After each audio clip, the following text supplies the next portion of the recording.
Hello and welcome to the Cancer Imaging Radiology Podcast. I am Gazal Zandir from Johns Hopkins.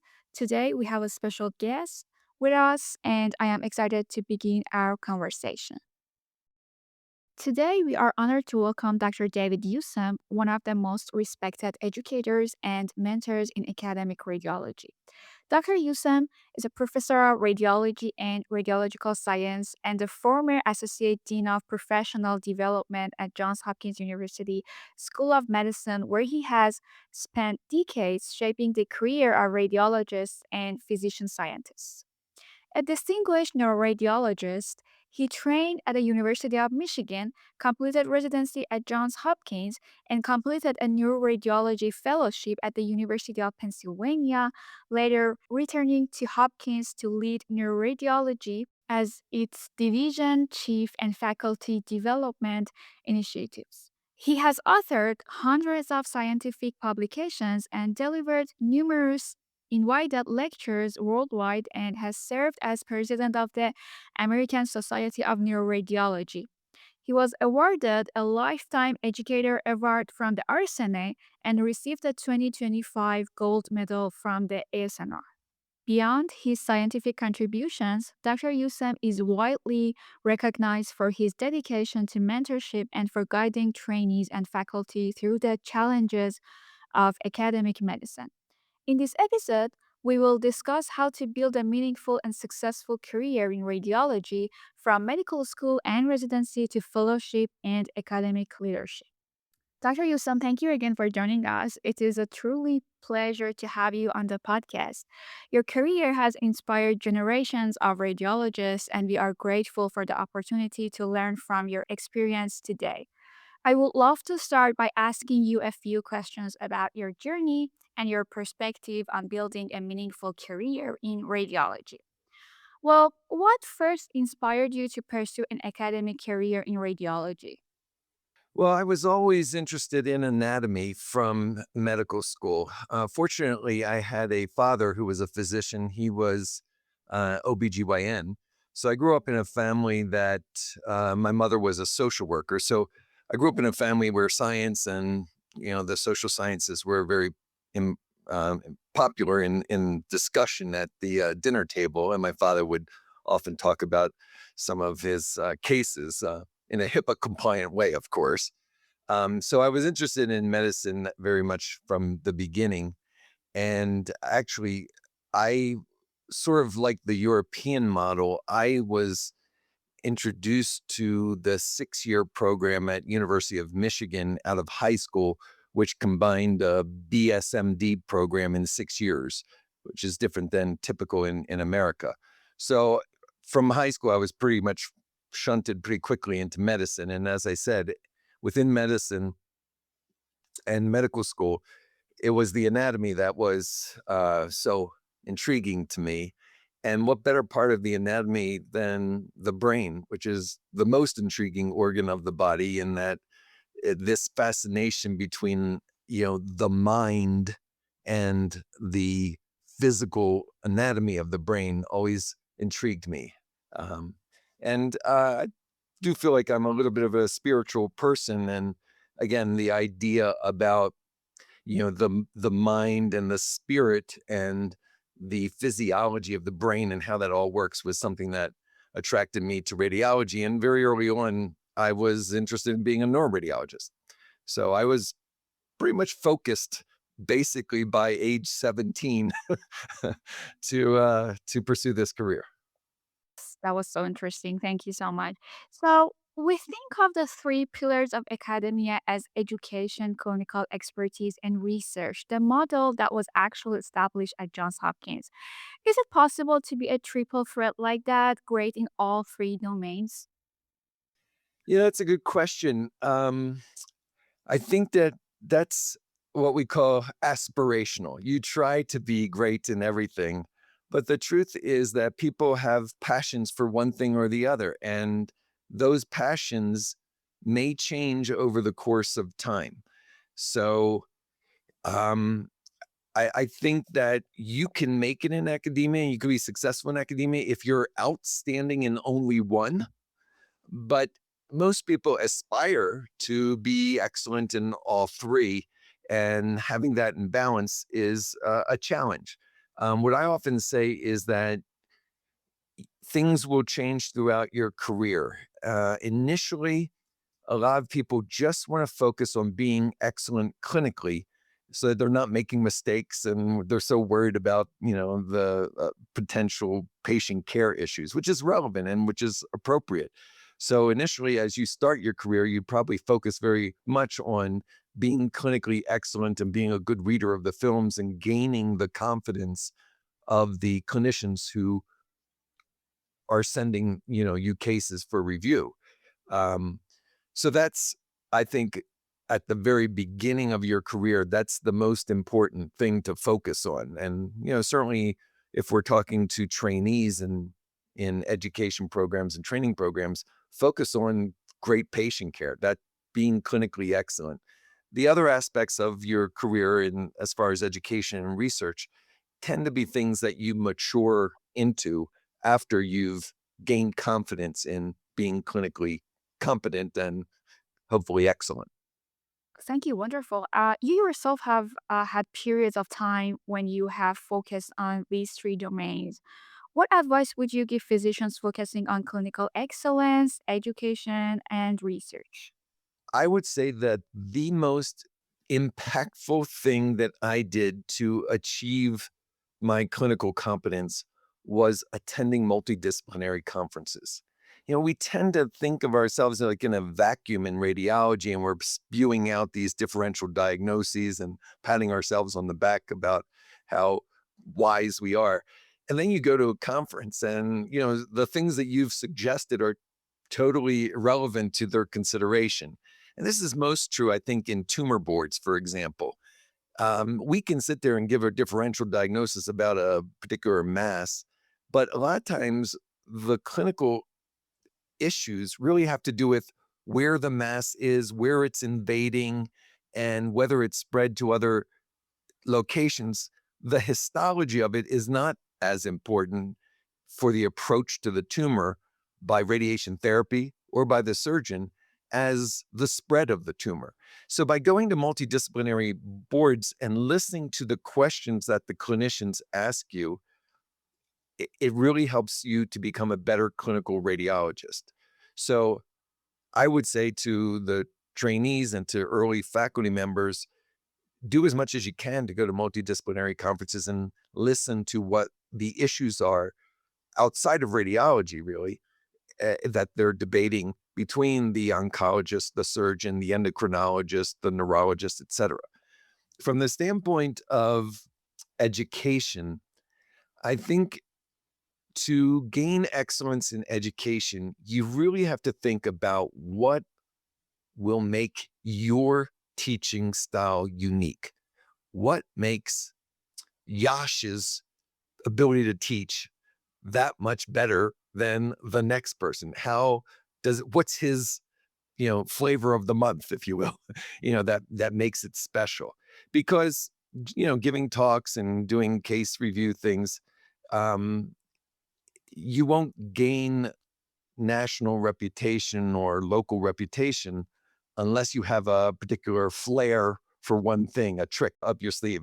For example, very early on, I used to carry with me all these little audience response boxes before it was on the internet and there was poll everywhere, etc. I used to bring with me when I would do a visiting professorship. I had like 50 audience response boxes. This is back in the 1980s and 1990s. And that was sort of Dave Newsom was known for doing audience response. And of course, everyone caught up to me with technology, but that was one of my things. And the other thing was writing a book that sort of distinguished Dave Newsom and Bob Grossman from everyone else was Neuroradiology: The Requisites, the book that we wrote. And it was distinguished because The Requisites was kind of a joke book. There was a lot of humor in this textbook of neuroradiology. That was the thing that was unique about Neuroradiology: The Requisites. With respect to my advice on research, what I say is that as soon as you can, it's best to focus on a particular topic that you love and will commit your career to.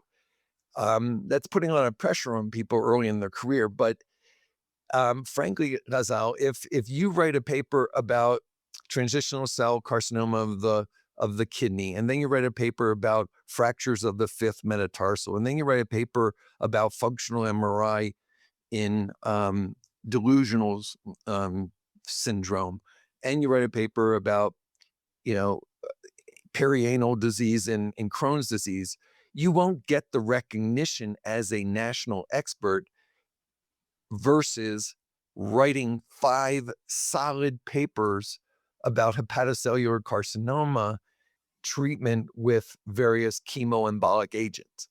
So, if your goal is to become a world's expert and world renowned and recognition, it's better to focus early and find a topic that you write a lot about rather than being sort of a renaissance woman and writing about multiple different areas of medicine or radiology. So, to the extent that you find that thing that you're passionate about, and again, it may change. I mean, certainly my career started out, I was sort of assigned by Bob Grossman, my mentor, to be a head and neck radiologist. And I did that for the first 15 years of my life. All my papers were about head and neck radiology. Now, in this part of my career, I'm basically doing evenings and weekends shifts, which means I'm an emergency neuroradiologist. So I write about E ER issues, about utilization, about acute trauma, about cervical spine fractures.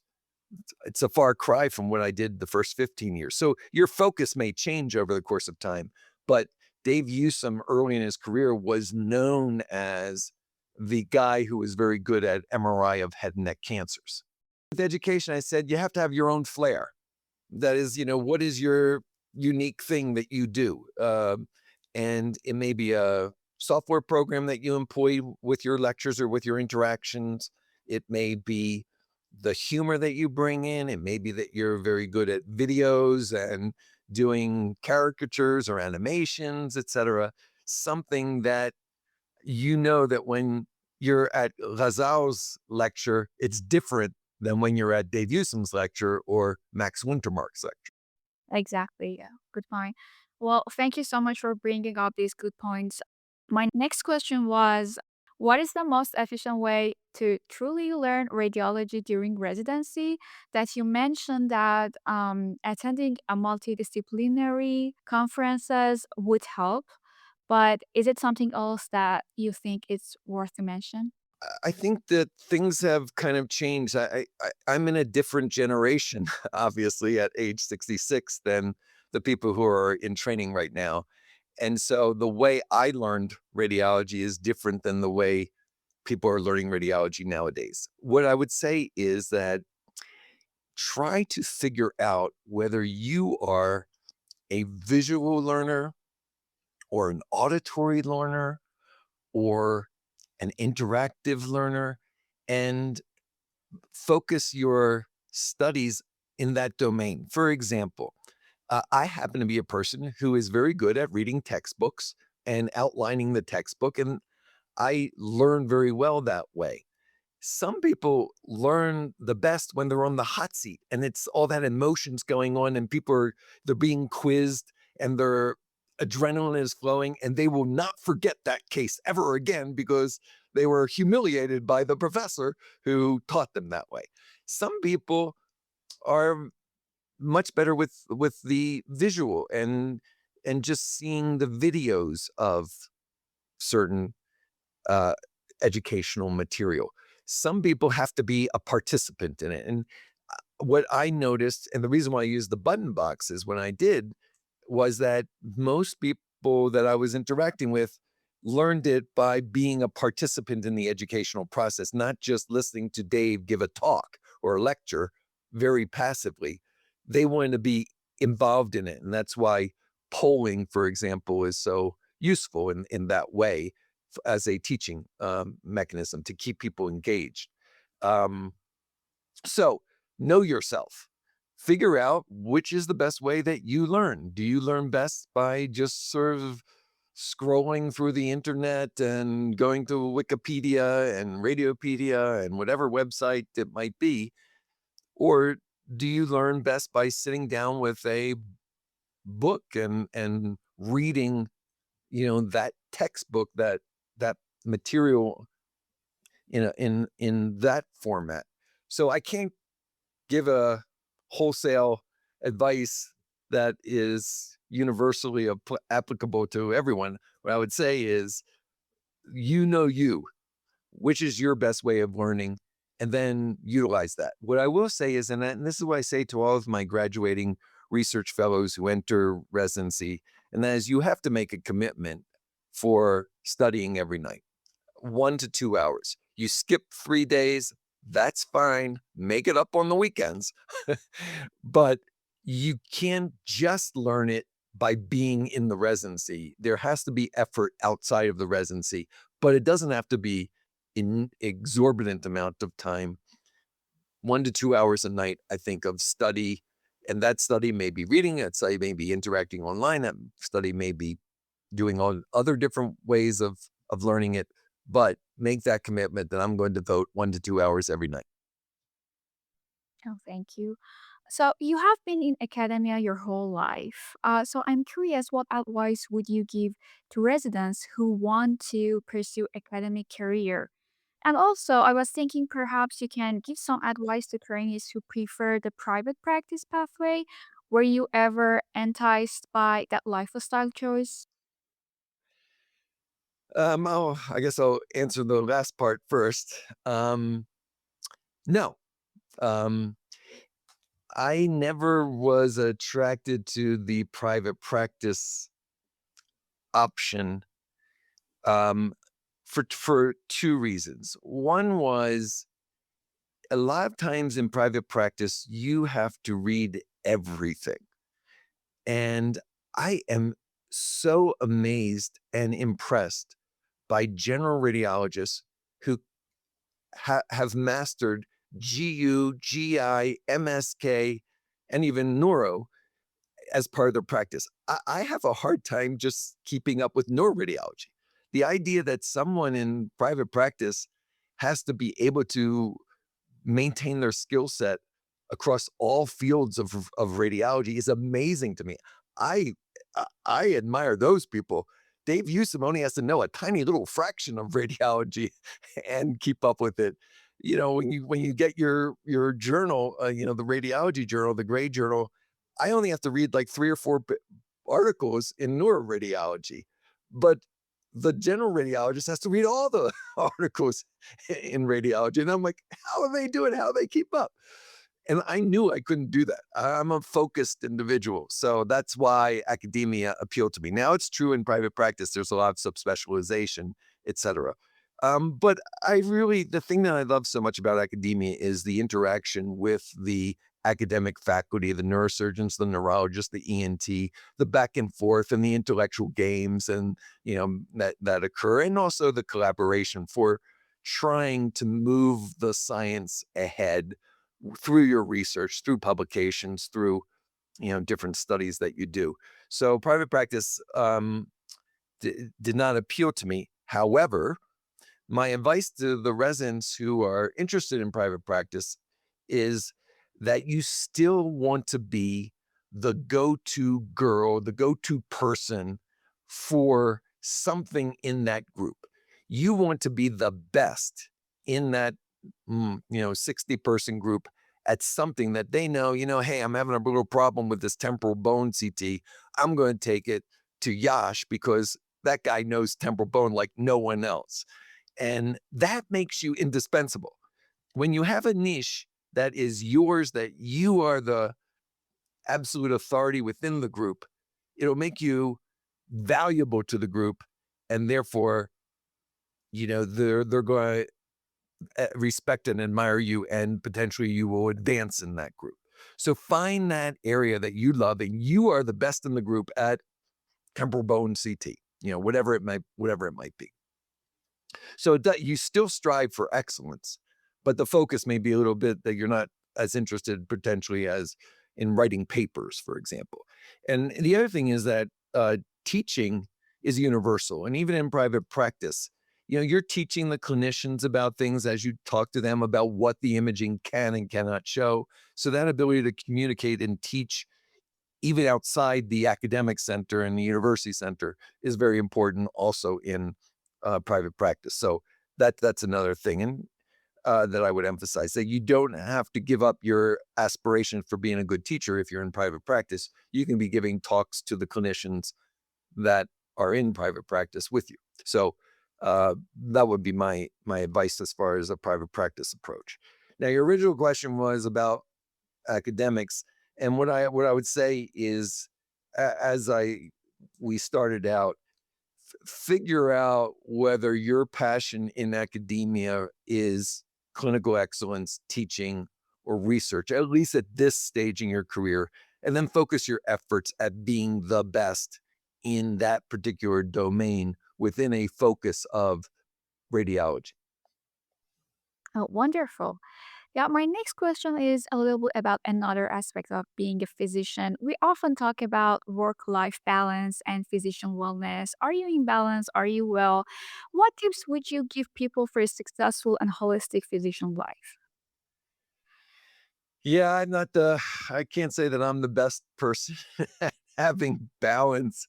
Uh, I will say that although and one of my regrets in my life is that I did have a lot of emphasis on my career early on in my marriage and early on with my children.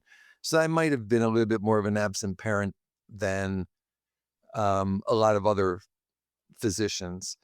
And I regret that, but I have an excellent relationship with my adult children. So, and I'm doing much better with grandchildren. So, each generation, I guess we improve.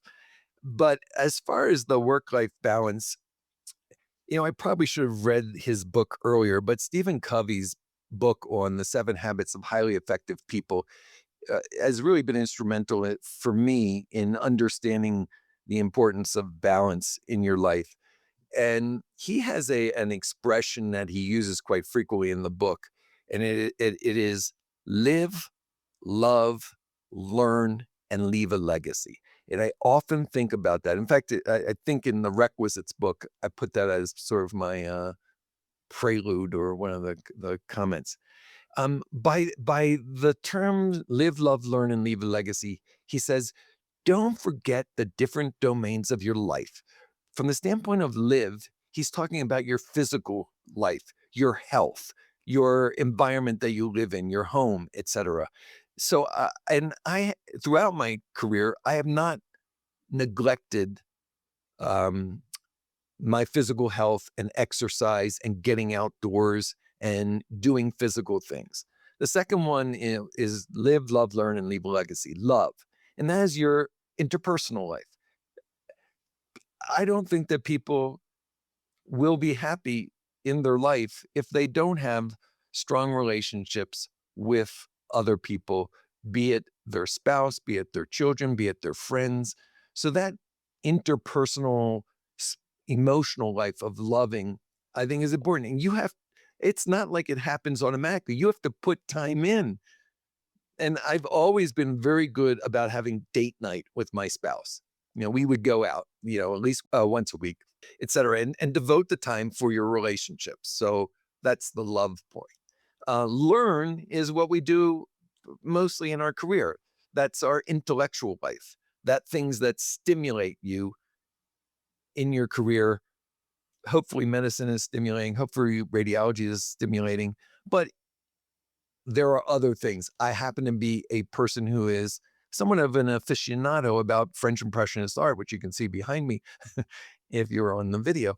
But I study that. It's a passion of mine. It's an intellectual pursuit. So even outside of my career, there are other intellectual things that I fulfill my quote unquote learn aspect of it. And the fourth component is leave a legacy. And by that, uh, Covey is talking about your contributions to community. What are you doing to advance the world? What are you doing in your social commitments? And you can combine that in your career. I think some of the my passion for mentoring is what I'm leaving behind are my mentors. When I'm gone, hopefully there will be people that I've inspired or have helped along the way who will be my legacy, the next generation, for example. But I'm also involved in my synagogue. I'm also involved in uh, philanthropy, in donations. I'm also involved in volunteering. And that's your social contribution, leaving a legacy where you've made an impact on the world. So if you think about these domains, hopefully you'll be in more balance than if you're ignoring it and just focusing on your career. So, for all those people listening, live, love, learn, and leave a legacy. I wish I could take credit for it, but that's Stephen Covey in The Seven Habits of Highly Effective People. Well, I enjoyed this response a lot. I mean, thank you so much for this nice description. And we know that you ran a couple of marathons, right? In your Even life worse now. than that, I did an Ironman competition, which for those people who are not familiar, it's swimming 2.5 miles, then bike riding 112 miles, then running a marathon of 26.2 miles. Now, I have to admit that from the finish line of my Ironman competition, I went immediately to the Chester County emergency room and got 5 liters of fluid and replacement of potassium because I was pretty much dead at the end of it with a CPK, I think, of like 20,000 from the rhabdomyolysis, whatever. So I did it. I did it once. But yeah, so that's part of the physical thing, the physical challenges that I tried to maintain my health and the live part of live, love, learn, and leave legacy. Well, as you look back, there are a lot of successes. Could you tell us a little bit about a few of your failures and how you handled them? Yeah. Actually, it's interesting. Dave Newsom is very good at writing papers and horrible at writing grants. I submitted grants to the NIH maybe 15 times and was never, ever funded. I was funded through someone else's grant. Dick Doty was one of my mentors in the Smell and Taste Center at University of Pennsylvania, and I wrote part of his program project grant, and I've been funded, but I am not, I don't have that skill set for some reason for getting a grant accepted. And I tried and tried for the first 12 years of my career, and then I said, you know what? I'm not good at this. I'm just going to write a lot of papers. And so if you look at my CV, you'll see lots and lots of papers, but nothing as far as NIH PI work. So you have to know yourself. I said, you know what? I'm happy with writing papers and writing books and, teaching in the way I do. But that's not my skill set. And I gave up. So I admire the people who are funded. There are a lot of excellent clinical radiologists and MD radiologists who have gotten funding, and I look up to them and say, wow, I wish I had that skill set. The other thing was, uh, and this is something that recently has been corrected. In the 6-year program at University of Michigan that I went through, the BSMD program, there was no biostatistics. There was that they wanted us to be sort of holistic medicine people and primary care. And so I never really learned biostatistics.